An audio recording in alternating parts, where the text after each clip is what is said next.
everyone, and welcome to Win Championship Traits for Life, a show focused on strengthening the mental fitness of athletes, coaches, and anyone and everyone that works with a team on every level. I'm Lee Elias, that's JB Spizo, and we are privileged to be joined today by the Vice Chairman, Partner, and Alternate Governor of the Florida Panthers, Doug Cifu. Doug is a native of Syosset, New York, and a graduate magna cum laude with a Bachelor's of Arts degree from Columbia University in 1987, where he was elected a member of Phi Beta Kappa and completed his Juris Doctor Degree from Columbia Law School in 1990. Doug is currently the CEO of Virtu Financial, a global electronic market making firm, and was one of the company's co-founders with Panthers owner Vincent Viola in 2008. Doug is a Florida Panthers super fan in his own right, always willing to engage the team's supporters on social media to help grow hockey in South Florida, which he's absolutely done. And we are truly privileged to have him on the show today. And I know we're really excited to jump in. Doug, welcome to Win. Great to be here, guys. It's exciting and a little depressing to hear that I graduated college in 1987. It seems like an awfully long time ago. You could have said 97 or glossed over that fact. I will go back and redo graduate. That. Yeah, no, he graduated college in 2008 and his law school degree. There you go. We can do whatever we want with him. The one thing you omitted, like my career in sports, actually, just to go off on a quick story before you even get to ask a question. Please, go for it. So this is my time, not yours. So when I was in college, I love sports. I was not particularly good at any of them, right? I played high school sports, but surely didn't play college sports. I went to Columbia University, and I was a sports writer, but I wanted to be a TV, radio, sports guy. So I volunteered for WKCR FM 89.9 on your FM dial. And I was the color commentator for the football and the basketball team, which is interesting. Division I, pretty cool. However, and you can check me on this is factually correct, from 1984 through 1988, so my sophomore, junior, and senior year, so 3 years, Columbia had the longest losing streak in Division I football history. So I was 0-30 as a color commentator, which I don't know if I'm allowed to curse on these things, but my mother has said, you're so full of shit because you had to fill all this time on 30 broadcasts where your team was getting absolutely destroyed. So my career in sports did not have an auspicious beginning. That's a great one. Yeah. Well, there you go. Before I jump into my actual first question, the moral for all of your listeners is hang in there. It could get better. Yeah. No, I was just going to say though, before I even jump into my first question, I imagine filling that airtime, that's a step in having to figure out how to deal with adversity, because you have to find something to talk about.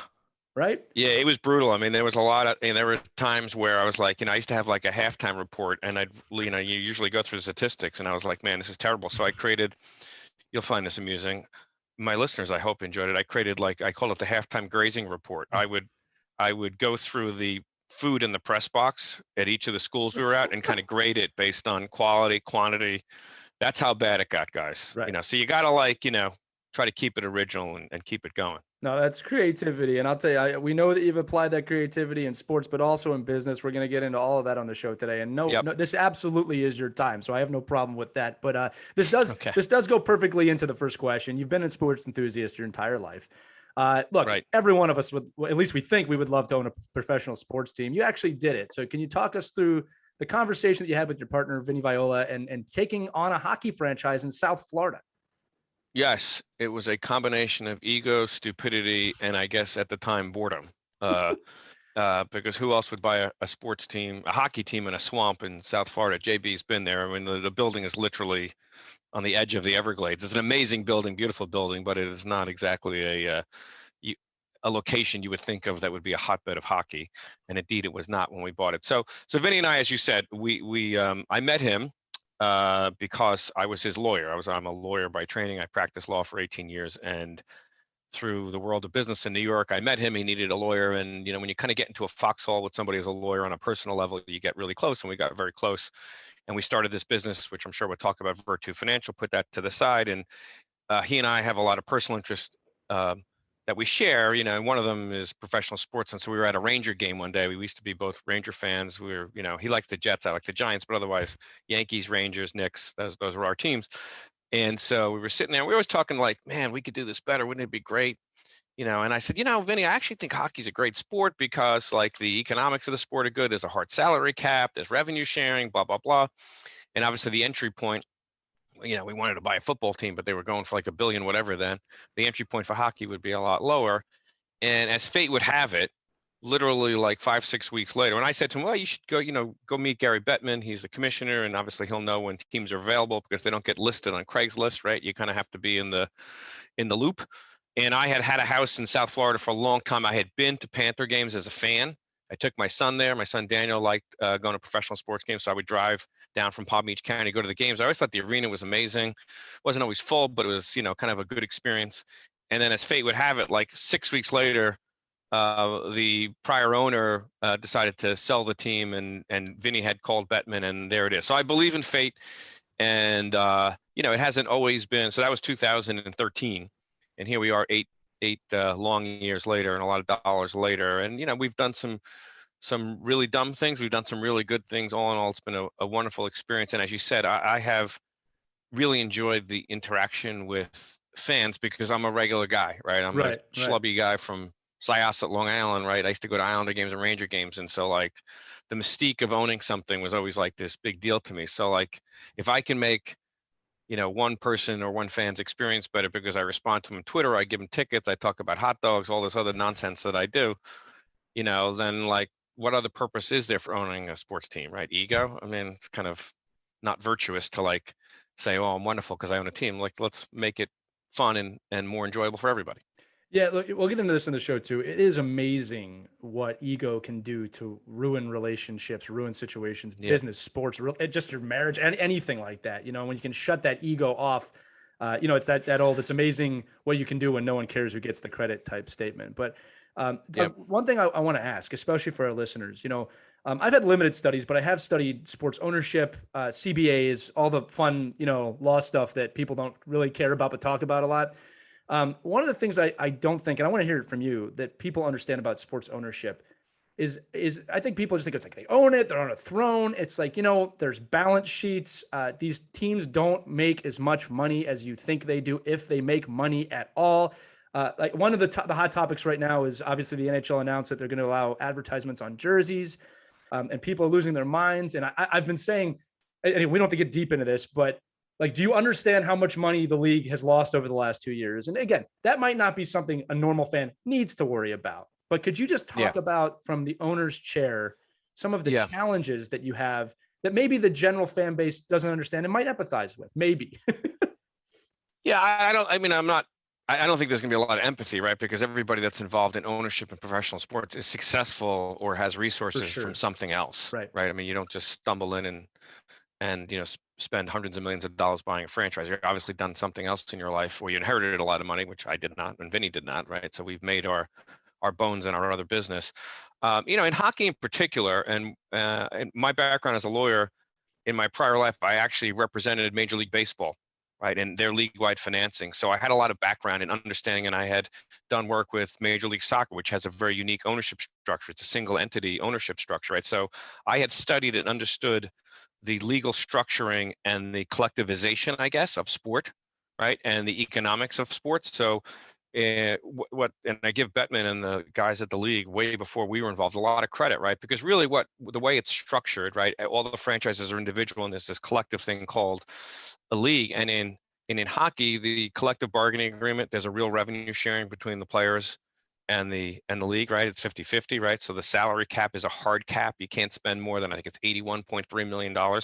And on top of that, there's real revenue sharing. So the top 10 teams in the league, and you know who they are, the Torontos, the Montreals, the New Yorks, the great, amazing original six franchises, the ones that do particularly well, they effectively are sharing some of that revenue back with the bottom 10, in some instances, 20 teams in the league. So that's us, right? We're never going to be, based on the structure, Toronto's always going to make a lot more money than Florida, right? Just because where they're at. It's the same reason why the Green Bay Packers can exist in football, right? And they're on parity with my New York Giants, right? So smart people have decided that there needs to be this sharing of revenue and collectivization, because otherwise you'd have 10 teams in hockey, right? Or they'd be owned by like, some Middle Eastern oil baron who doesn't care that he loses $100 million a year, right? Those are your choices in life, or you collectivize. And so each sport has kind of done it differently. I think hockey's done a great job, and I give Commissioner Bettman a huge amount of credit for that.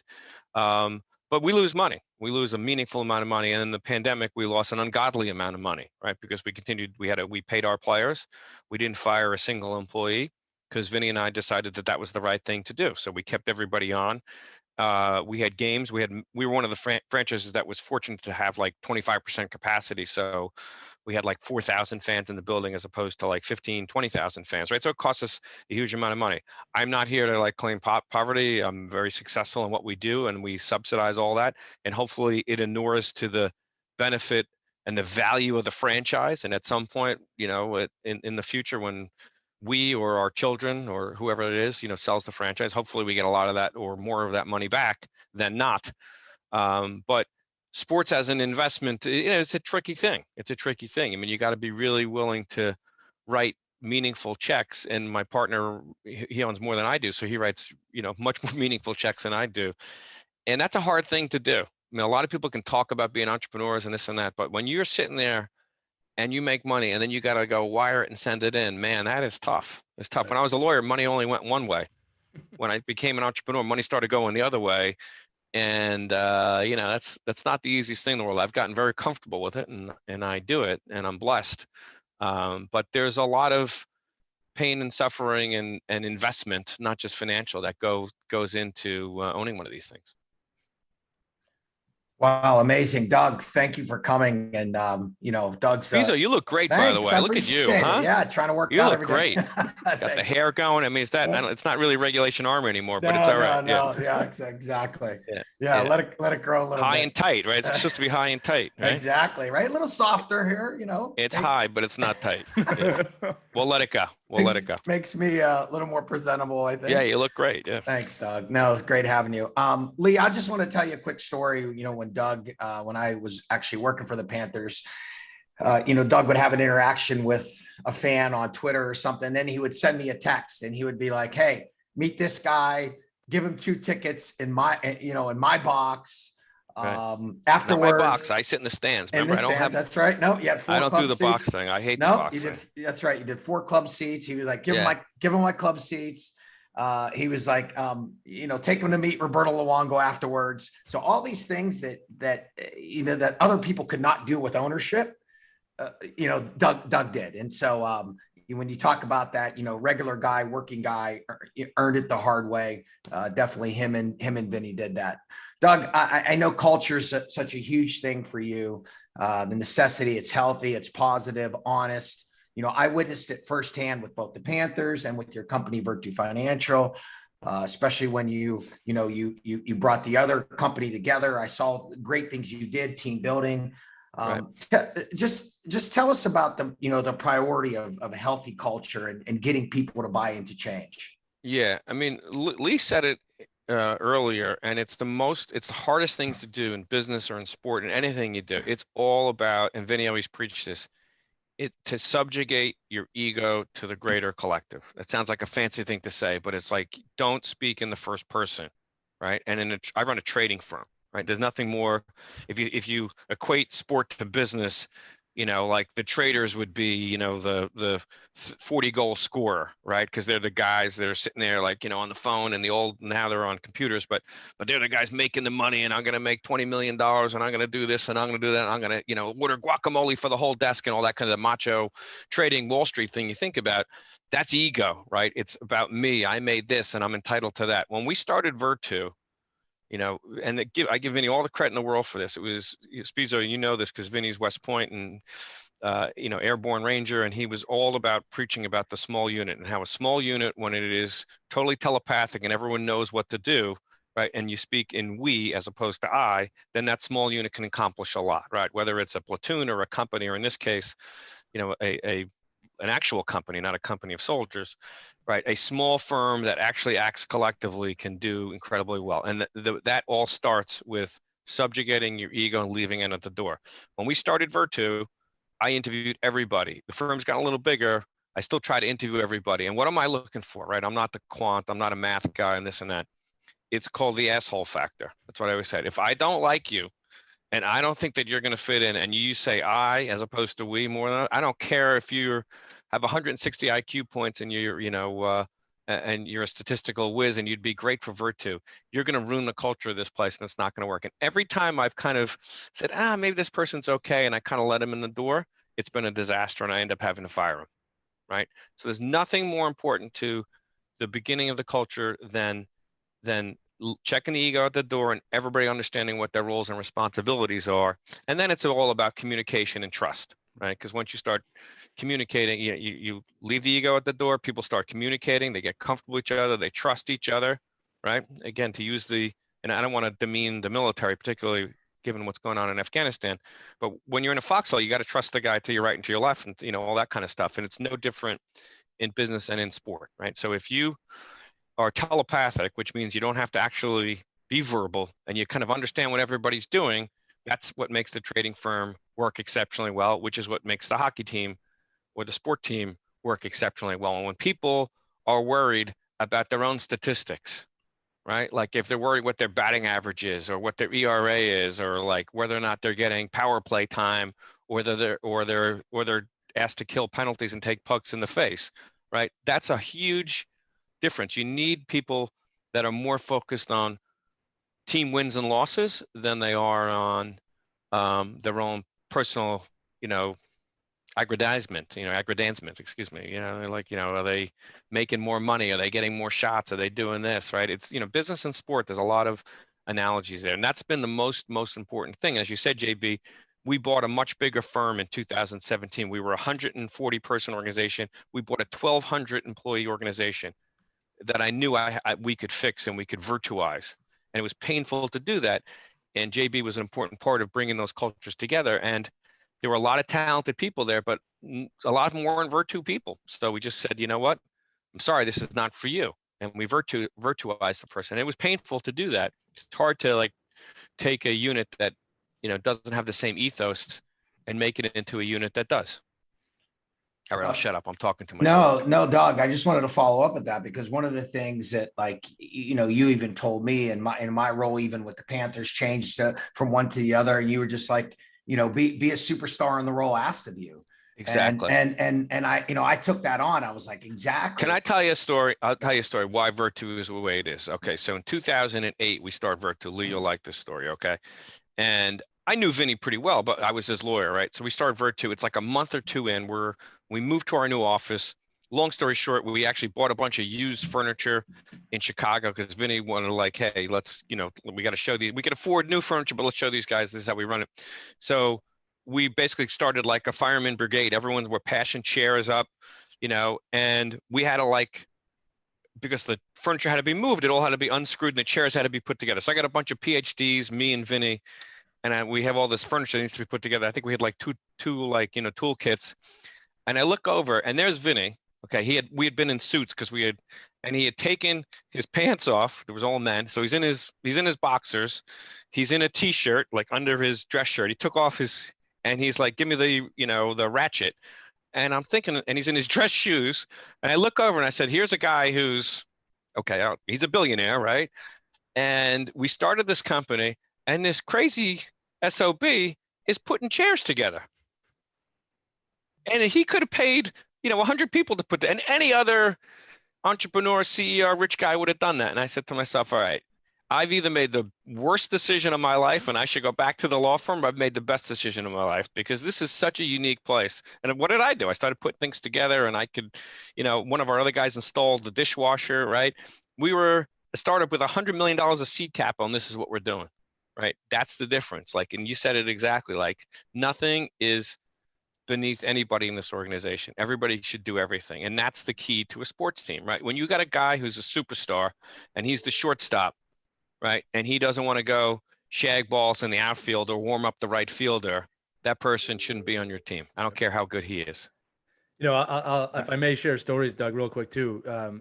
I love everything you're saying, because again, it applies to any team environment. And for the listeners, Exactly. Again, a team is a sports team, it's business, it's school, it's relationships. Anytime you're working with other people, it's a team. And just to dump into like the lack of ego here that you're talking about, and to make sure that the audience understands ego. Well, I think when we hear ego when we're younger, we think this kind of puffy chest. Oh, that guy's got an ego. That's not necessarily what ego always is. Ego to me is when you're not putting the group ahead of yourself. And those messages can manifest themselves in negative ways too in your head. I always say you're not the voices in your head, right? And JB, you'll know this one. You probably will too. You know, this was shared to me by a Marine that he changed it up a little bit, but he always used this as an anchor. It's team, teammate, self. That is your priority system.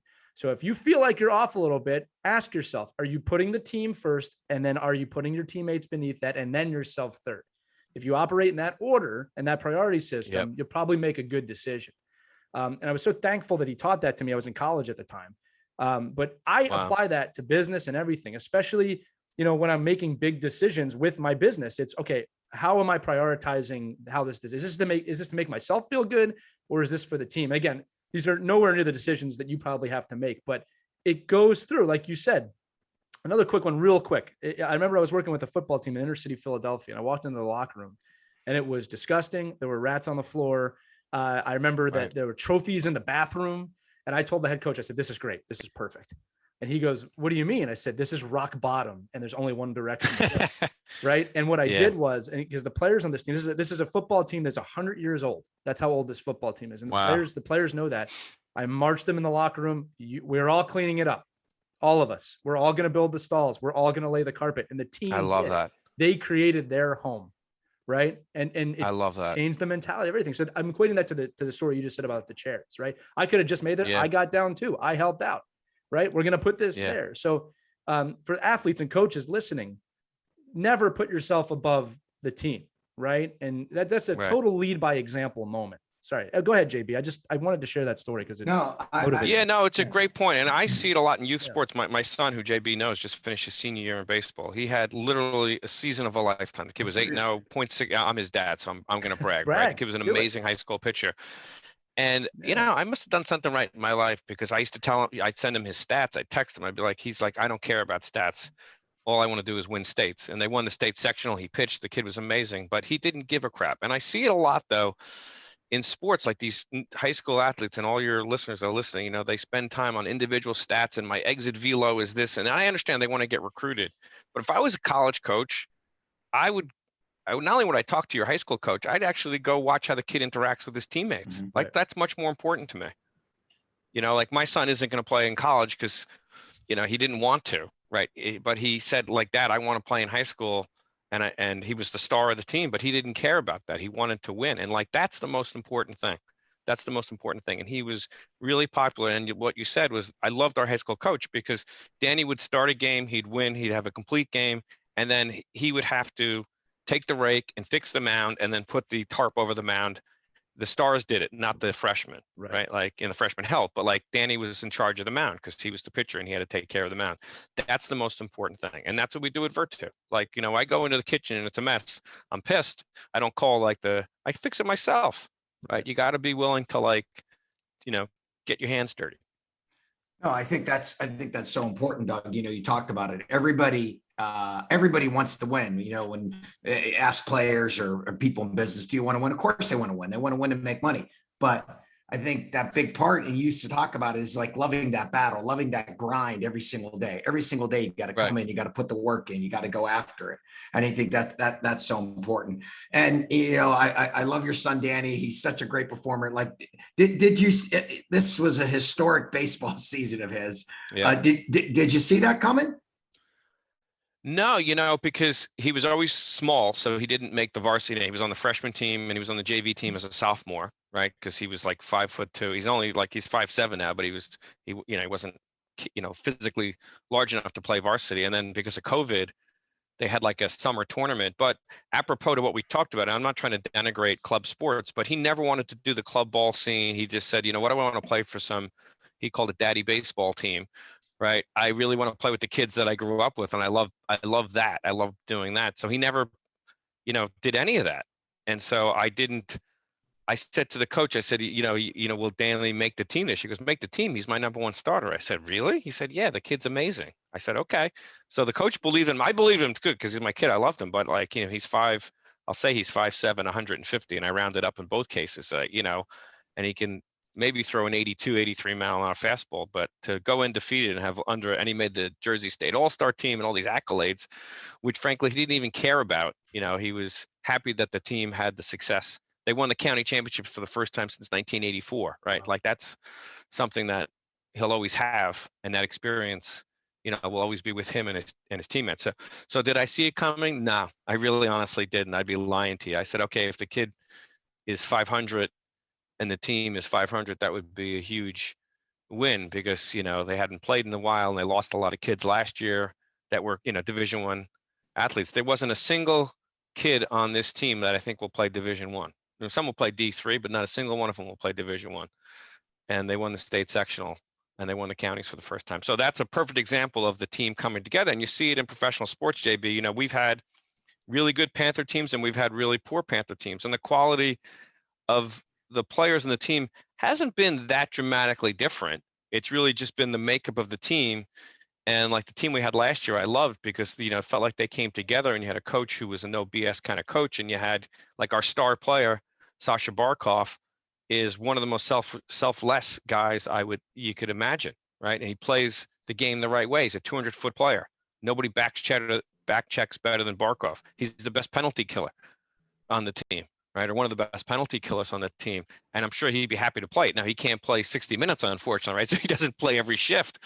But when you have a guy like that, and you see it in sports all the time, like, why are the Penguins been, a leading team for years? It's Sidney Crosby, right? The guy's unbelievable talent, but he's also a selfless player, right? And so you see it in sport all the time. It's those kinds of players that lead by example and are less worried about individual accolades and much more concerned about, as you said, teammates, and then themselves. Yeah, Doug, you're exactly right. Sasha Barkov is, him and Sydney are my two favorite players ever. I mean, I saw Sasha. I was with him when he was a rookie all the way up, and yeah. I remember it was like it was like his third year. He's already been playing, and he would still come to development camp, and they were like, "Sasha, you don't have to come." And he's like, "No, I'll come." Right. He's like, "No, I'll come." He came to help other players, right? And I was like, "Here's a guy that's like the best player in the team is a 19-year-old, and he's still coming to development camp." Right. And so that's where you see that. Doug, just switch to the hockey, just another little piece. Look, Jaromir Jagr, one of the best players ever. How good of a Panther was he and a human being?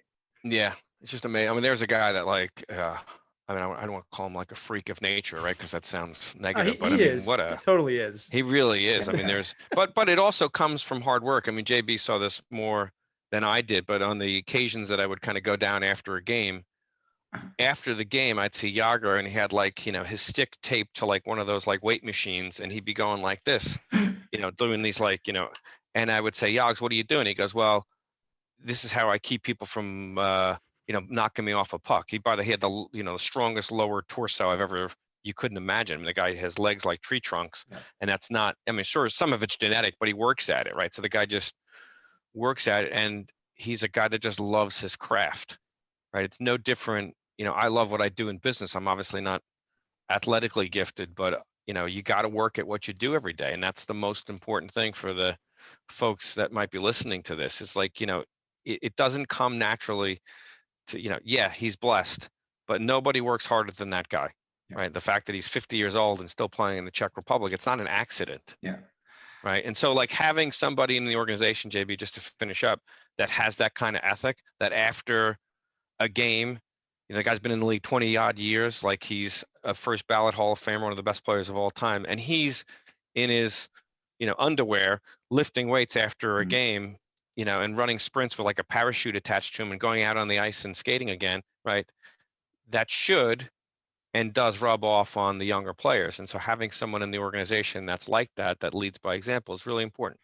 Now, Doug, I remember when we did that little fan appreciation day at the BB&T Center, and Jagr just got over like having the flu, and he came to sign autographs, and the sports information director told him, "Oh, you only have to stay about an hour." And he's like, "No, I'll stay the entire time." And, and he was there for like 5 hours signing autographs, taking selfies with kids.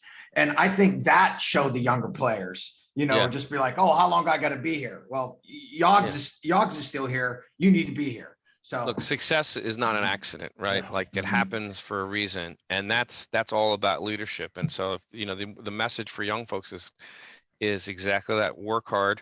If you have it within yourself to be a leader like that, be a leader, right? Leadership comes in a lot of different forms. Like my son is thankfully a lot classier and less like loquacious than I am, and he's not like a rah-rah kid who's going to make a speech in the way that like Spizo would, right, and get people fired up. But he led by example. Right, he was always the first. The coach told me at the end of the season that Danny was always the first guy at batting practice at 6 a.m. as a senior, and they would go for extra hitting, and he would go even if he was pitching and he wasn't necessarily going to hit in the game. They would DH for him, and he still would go. Right, so like that's we can all be leaders in our own way, right? I have a different style than you do, and I say that to the next generation folks here at Virtu, which is don't try to be me, be yourself, right? But lead through example. Always lead through example. And Doug, we are going to switch over to Virtu right now. I do want to say this though, just for the audience, because you're bringing this up and it's so important. I've been privileged to be around a lot of GMs, a lot of owners, a lot of high power people in sport. And I'll preface this with, look, talent is a must have to play at the top levels. Not negating that. It's obvious. You must have talent and you have to have the tactics to back up that talent. All right. But something that every person I've ever met in your position has said, and I want to impress this upon the audience, is it's the character of the person at the top level. That's what starts to separate people at that level, right? Because when you get to a pro level, outside the Crosbys, the Jagrs, the Barkovs, the talent level, there's not much room between when you look at the entire playing field, right? I mean, most of these guys are just ungodly talented, but it's the type of person they are that starts to separate. And when you look at franchises that find success, typically you have a lot of good people on the team. So again, I don't know if you want to comment on that, and I'm going to. No, it's interesting. What pops in my head, I've had this conversation with Spees, with JB, and with others. There are guys, you're exactly right. Like, so let's assume in the NHL, NFL, whatever it is, and in colleges, there's like the top 10% or 15% or 20%, right? Who are the next like 70 to 80%, and how long will their careers be? It fascinates me. Right. So there are guys that if you go Google them, they have 800 NHL games and they never scored more than like 10 goals, right? And they're in the league for 12 years. And then there are guys probably who even had more talent that are in the league for, a cup of coffee. Maybe they had 50 games, right? And they're off out doing something else. And I've met so many of these players as they come up, and I want to like shake them sometimes and say, listen, like here's a guy now like Derek McKenzie who was on our team. He probably, I don't know, he was a captain of our team. A wonderful guy, unbelievably talented, right? Because he's an NHL player, but never had great success in the NHL. He was in the league, Spizo, probably for, I don't know how many games he played, probably 800 games. He could have played 8 games. So what was the difference with the Derek McKenzie? The guy showed up every day, never complained, worked his tail off, was always in practice and led by example. And like his dad was a hockey coach and all he wanted to do was play hockey. So he had this great long career in the NHL, and now he's one of our assistant coaches and he was the captain of our team. And he'll be the first guy to tell you, like, I mean, in an absolute sense, he's an amazingly talented guy, but he's never one of those top 10, 15% guys. He was a penalty killer, he'll take pucks in the face. So there are guys like that have longevity in the game and lead by example. And then there were guys that were just as talented as Derek that have been on our team that I can't even remember their names. Right? Because they didn't get that, and they weren't like selfless, and they didn't like work hard, and they didn't do this, and they didn't do that. It's no different than in high school and in college and in any other level, right? So like there's very few humans out there that are going to be as blessed as Sasha Barkov and Sidney Crosby, right? Everybody listening to this, like my guess is none of y'all are. I certainly am not, right? When it comes to athletics, right? I was on my high school football team. I loved it. I never missed a practice in 4 years, and I sucked worse than anybody's ever sucked. I was terrible, but I loved going, and I was like part of a team. It was probably my most fun high school experience. Thankfully, they didn't have cuts, right? And, I got in some scrub time. You need people like that. And so if you want to have longevity in sports or in business, be a good team player. It's the same thing here at Virtu. Right. And it's a skill that can be developed. I keep people around and I pay them because like there are people here that are just like really great employees that I reward because they're just really great team players. They're probably not the smartest, the most talented. They don't make us millions of dollars, but they're so important to Virtu. I can think like 2 guys just popped in my head, and I'm like, the Connor brothers happen to be twins. They work for us here. They run like our facilitation desk here at Virtu, right? Not the smartest, not like, client guys, just wonderful guys have been in the industry for 20 years, and they are the heart and soul of Virtu. That's what you need. Absolutely. Yeah. It's like skill is not the standard, right? The work ethic, the character, that's the standard. The skill complements. Go ahead, JB. Sorry, I didn't mean to cut you off. No, you didn't, Doug, because I think part of that and who you are and why you're so good at this, one, your IQ is exceptionally high, your EQ is exceptionally high. Lee, I'll tell you, they hired me for the Panthers, not because of my IQ, but because I brought some grit. And, all throughout the game, Doug say, do this, do that. And we just do it all. And right. It was never above us. It was never below us. Right. I remember we had a player hurt. We were on the road and Doug's like, hey, fly back with that player. I'm like, no problem. And I got back and he's like, okay, get back with the team. And I flew back and it's just like, okay, no problem. Not like, what, and I think sometimes, we overemphasize talent. We forget the grit. And if you just bring that grit every day, the people in charge will reward they gotta you. Notice. They got to notice. They Go have ahead, to Doug. notice. Yep. No, they just have to notice, right? Like I know, I'm always observing, right? When you're a coach, I'm a coach here, right? I'm the manager, the GM, whatever you want to call it, right? I'm the CEO. So I'm always watching and I'm always observing, and I look how people talk to each other, how they interact with like, the housekeeper and the cleaners, right? I make it a point, not to make a point, but I enjoy people. Like I always talk to the person that takes my garbage out. I know their name and I always talk to them, and I always talk to like the ushers at the arena, because I'm no better than them. And like, some of them I think are, I've become friends with over the years, right? I want to see how people treat other people. And that's the same thing about a sports team, right? Like if I was ever in a position to be a college coach, which I never will be, I'd love to, but I never will be because I don't really know much about sports, the X's and O's. That would be the first thing. If I would go to like a high school game and I wouldn't have like a radar gun, right? Because that's just a number. I would watch the kid in the dugout and how he interacted with people. And then I would see what he would do after the game, and I'd see how he treated his parents. If he had a girlfriend, how he interacted with the girlfriend, that kind of thing. Like that to me, and that character is more important or equally important to the talent. Yeah, you got to be able to throw the ball 91 miles an hour, whatever it is, to be a college pitcher. But, if you're going to be not a good teammate, you're going to ruin the dynamic of the team. The team's not going to be successful. You cannot win without that team bond. It's not. I got one follow-up, Lee. Sorry, buddy. Go for it. Here. No, you don't have to apologize. Keep saying the word grit. That's good. That's it. Grit. Yeah, there we go. Yeah. We need grit, damn it. So one of the things, Lee, that Doug and Vinny had me do was when I went to the combine, I would go and I would just interview players, and they would say, just tell me what you see, and I would write these reports. And I remember at the draft, 2 people read my report cover to cover. Some of the scouts just threw it off to the side; they didn't care. But it was Doug Cifu and Bill Torrey read my report from cover to cover, and that's how I was like, okay, I'm making a difference. So I was looking for grammar and spelling mistakes. Yeah. Mr. Torrey actually, he knew something. Mr. Torrey knew something about hockey. Yeah, Bill Torrey was a legend. Yeah. Oh, legend. So. Yeah, privileged to meet that man. I'm going to switch to business here, but I will say this to the listeners, especially if we have parents listening. You can start to teach character traits at a young age, and I mean really young. You can start this as early as 5-6 years old.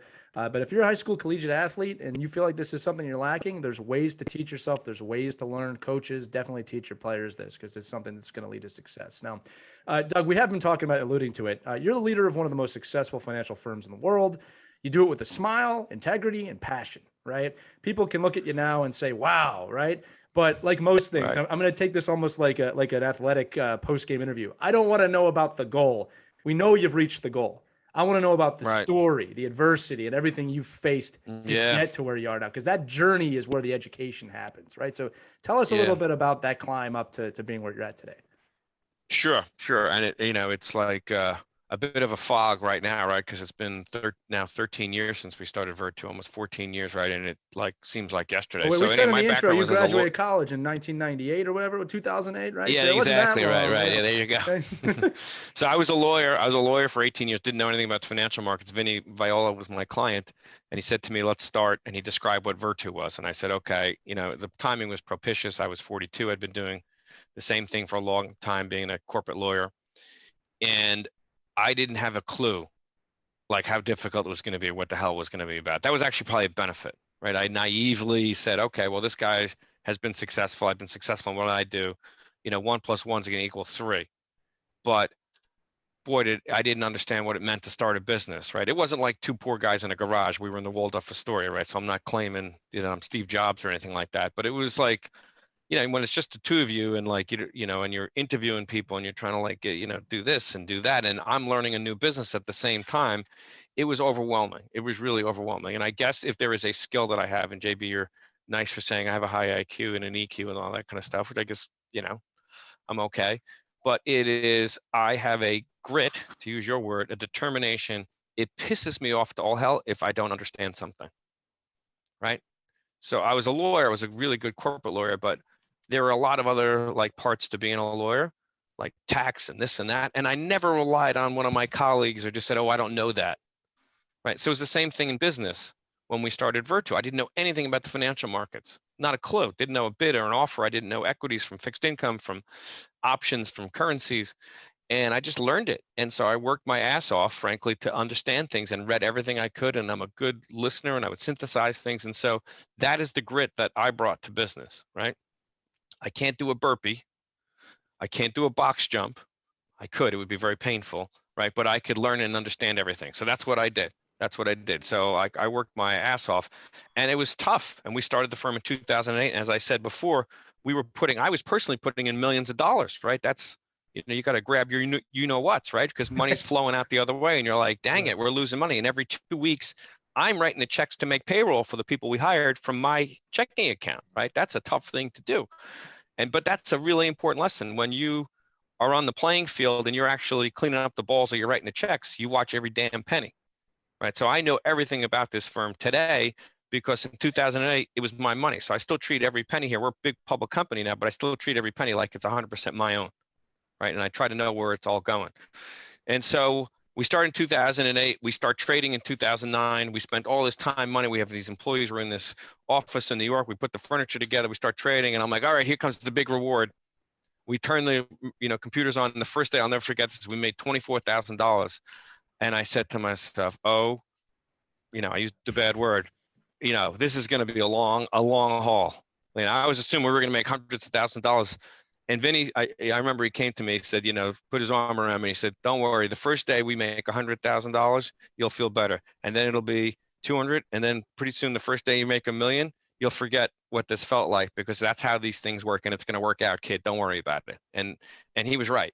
He was right. So I look back on those days and say to myself, man, that was tough, right? Because money was going the other way. And I got a wife and 2 mortgages and 2 kids and cars and all the stuff that everybody else has. I had success as a lawyer, and so, we hung in there. And that was, to talk about, grit. It takes a lot. I have an immense appreciation for entrepreneurship because it is really, really, really challenging, to put yourself out there into something. And a lot of entrepreneurs fail. And I've done it once and I was successful at it. But I give people a lot of credit. When you talk about real grit and really putting yourself out there and subjugating your ego, right, and working your tail off to a purpose, that's why when I and again, I don't want to be political, but I really look at dismay when people talk about like Bezos and all these other amazing entrepreneurs and the guy's a trillionaire and he shouldn't fly into space and all this kind of crap. It's like, you know what, dude, he did something that no one else on this earth has done. If he wants to go build a rocket ship and fly around the world, let him go fly around the world, right? That guy had the balls and the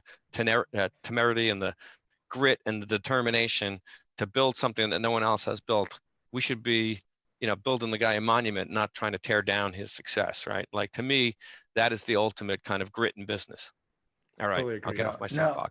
Absolutely. And Doug, what I appreciate about that is, you did this change at 42. You're a successful lawyer. You're a part of a firm. You had your name on a building, and at 42, you made that change. And I think a lot of times, with athletes, with military people, I did the military for 26 years and that then was like, what's next? And I think that it's important that there is life after you change careers or you want to do something new. And I think that's, that showed more grit right there, just, 42 years old.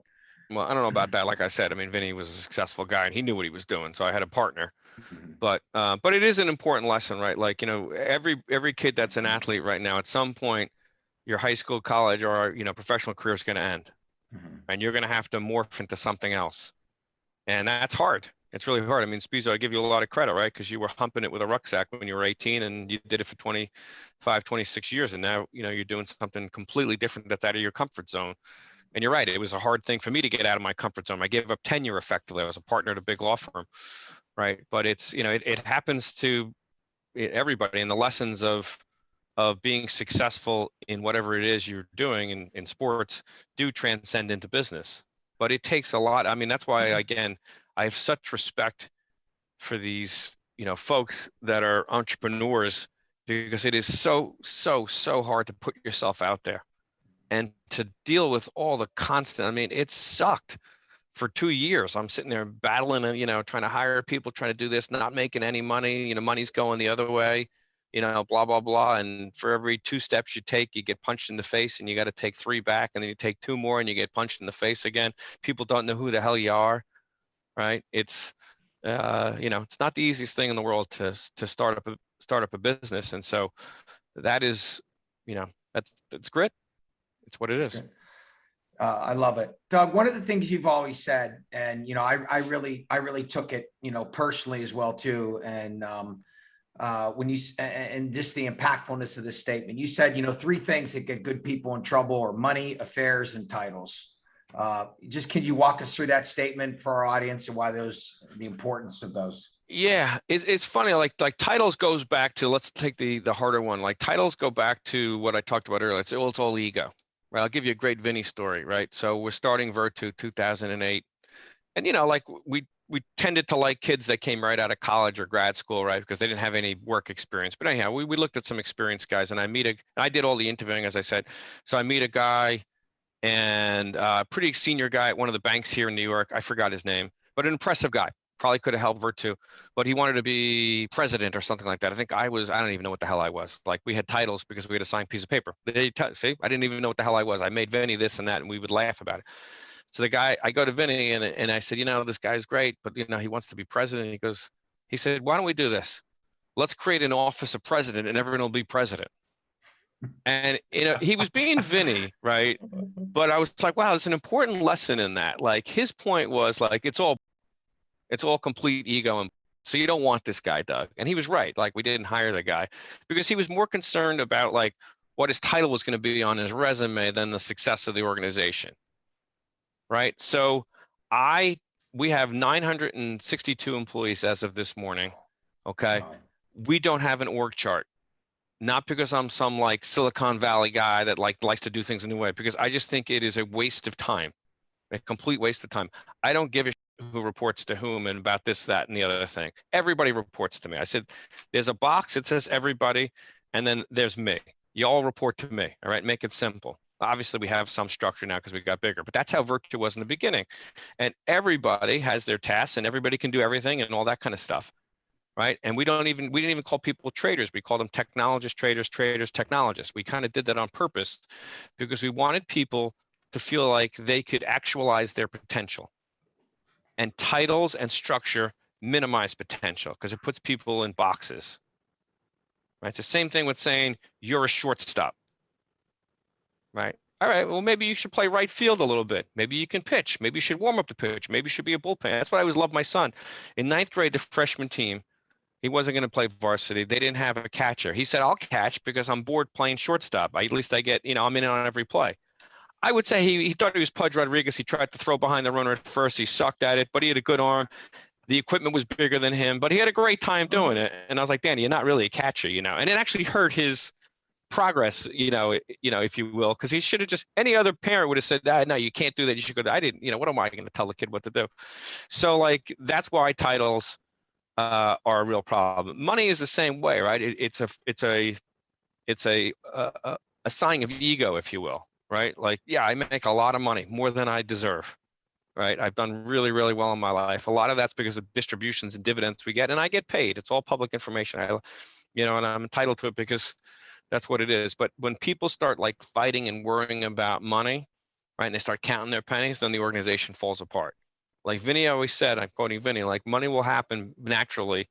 And when people worry about it and they get petty and small about things, that's when organizations fall apart. So when people come to me and say, hey, listen, I got a bid at XYZ, one of our competitors, for another like 20%, you know what I say?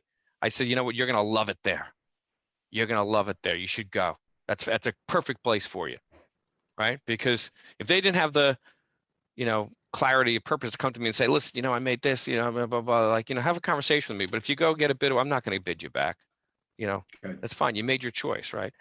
And then, affairs are kind of obvious, right? Like, that's Don't do it. enough said, right? There you go. Doug, But ego, title and egos, it applies to sports, man. I really believe it. Everybody wants to be the shortstop, right? Right, I guess, right? Because that's like the where everybody wants to be the quarterback, or everybody wants to be a centerman, right? Or everybody wants to be on the first line. Right? Yeah, Doug, you said it initially, there's players that are in the league 10, 15 years and they're playing 6 minutes a night Right. in the NHL, but they're a superstar in that role and they understand that role. Right. If you're on the Florida Panthers, a minute to go in the game, Sasha Barkov's taking a face off. So, Right. I mean, you just have to know that if you're the second, third, and fourth line center. And I think that if you're on the team and where you give value, then just keep giving that value. Yeah, and it's a hard thing to metamorphosize into it. So like, go back to Derek McKenzie, like he played up in Sudbury, right? His Pee-wee, whatever. You go out and Googled like his Pee-wee. I'm sure he had like 62 goals when he was the centerman He did. The Mighty Mites of Sudbury, whatever the hell it was, right? Mm-hmm. So he was the star shortstop, if you will, right? Mm-hmm.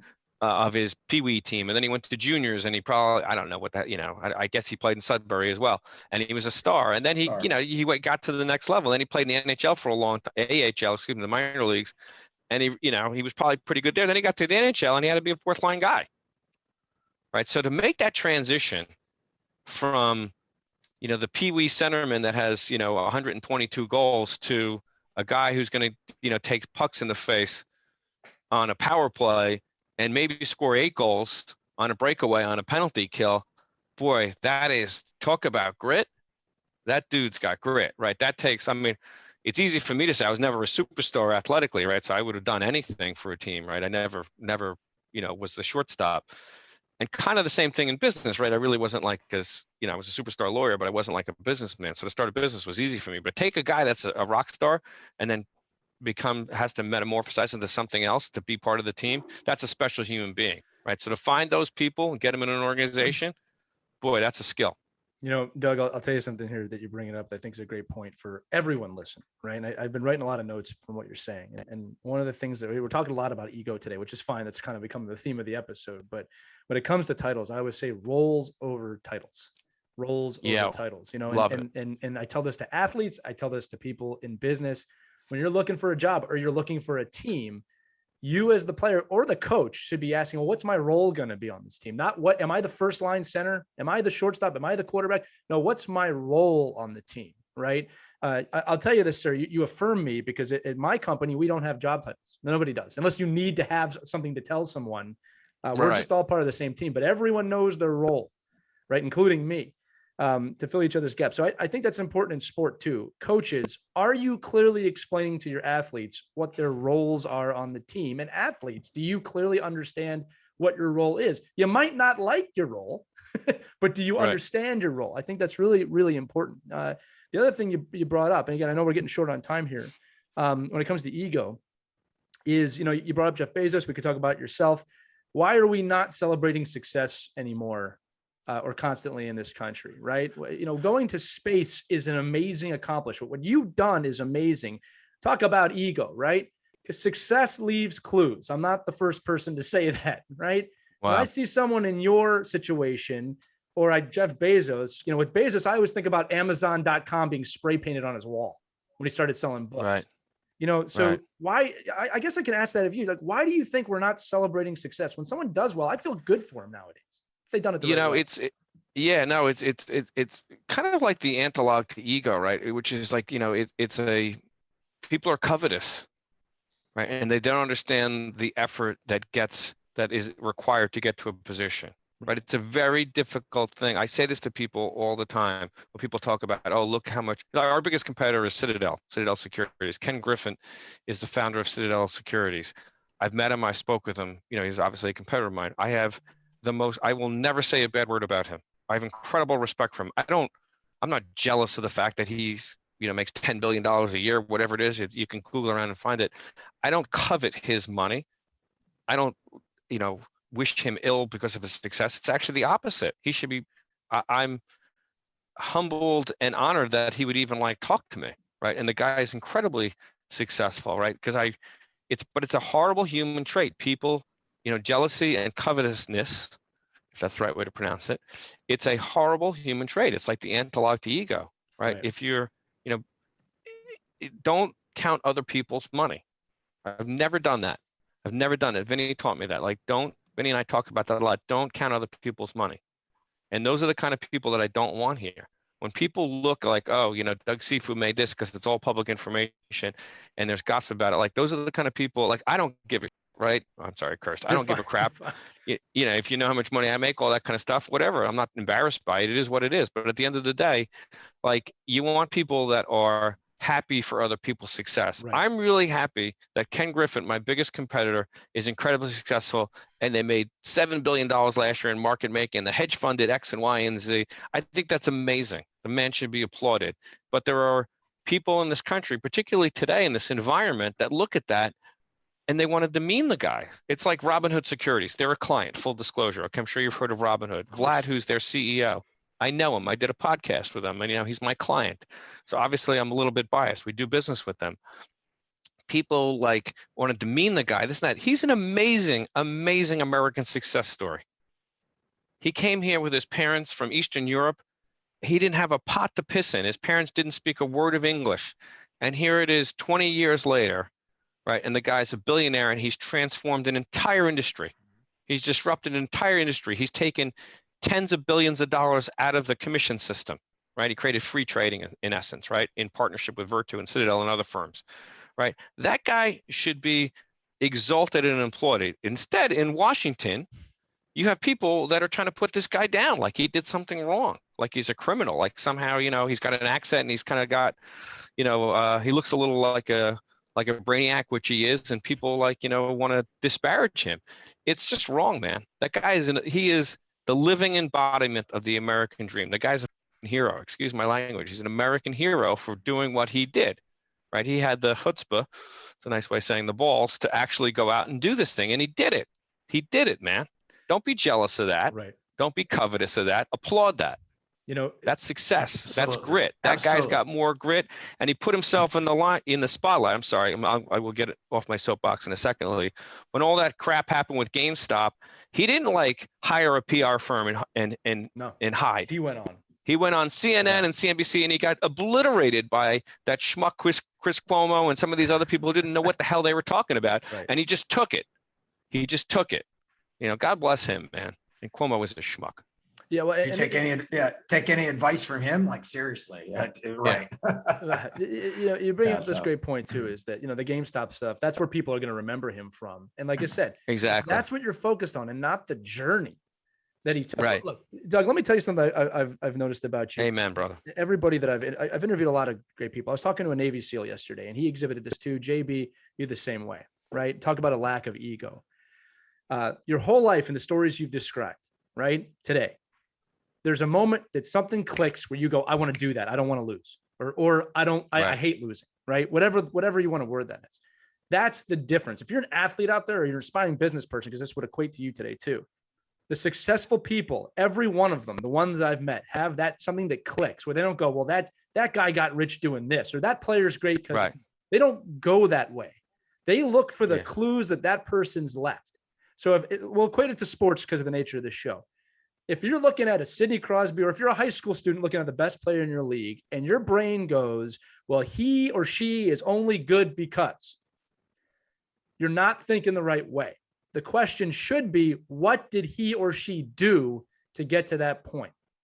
Amen. All right. And that's the difference in my mind between most successful people and unsuccessful people. Yes, talent and God-given gifts do play into this. Okay.